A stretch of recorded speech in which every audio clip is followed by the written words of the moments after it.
முத்தமிழ் நேயர் நெஞ்சங்களுக்கு நெஞ்சார்ந்த திருக்குறள் வணக்கங்களை இனிதே உரைத்துக் கொள்வது உங்கள் அன்பு தோழன் பா. மூவேந்திர பாண்டியன். இன்றைய தினம் நாளொரு திருக்குறள் வரிசைக்காக பொருட்பாலில் 57வது அதிகாரமாக உள்ள வெறுவந்த செய்யாமை என்ற அதிகார தலைப்பின் கீழ் அமைப்பெற்ற 565வது திருக்குறளை காண்போம். வெறுவந்த செய்யாமை என்பதற்கு அச்சந்தரக்கூடிய செயல்களை செய்யாது இருத்தல் என்ற பொருளில் இந்த அதிகாரத்தின் தலைப்பு அமையப்பெற்றுள்ளது.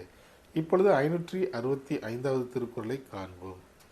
அருஞ்செவ்வி இன்னா முகத்தான் பெருஞ்செல்வம் பேய் கண்டன்னது உடைத்து. அருஞ்செவ்வி இன்னா முகத்தான் பெருஞ்செல்வம் பேய் கண்டன்னது உடைத்து. இத்திருக்குறளுக்கான பொருள் என்னவென்பதை இப்போது நாம் காண்போம்.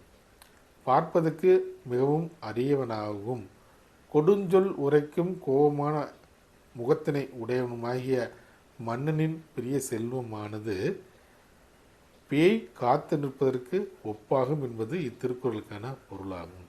மீண்டும் பொருள்: பார்ப்பதற்கு மிகவும் அரியவனாகவும் கடுஞ்சொல் உரைப்பவனுமாகவும் ஒரு மன்னன் இருந்தால் அவனுடைய செல்வத்தை பேய் காத்து நிற்பதற்கு ஒப்பாக கருதப்படும் என்பது இத்திருக்குறளுக்கான முழு பொருளாகும். வள்ளுவரின் வழியினை பின்பற்றி நாமும் வாழ்வில் வெற்றி காண்போம். வாழ்க தமிழ், வளர்க தமிழ்நாடு. நன்றி, வணக்கம்.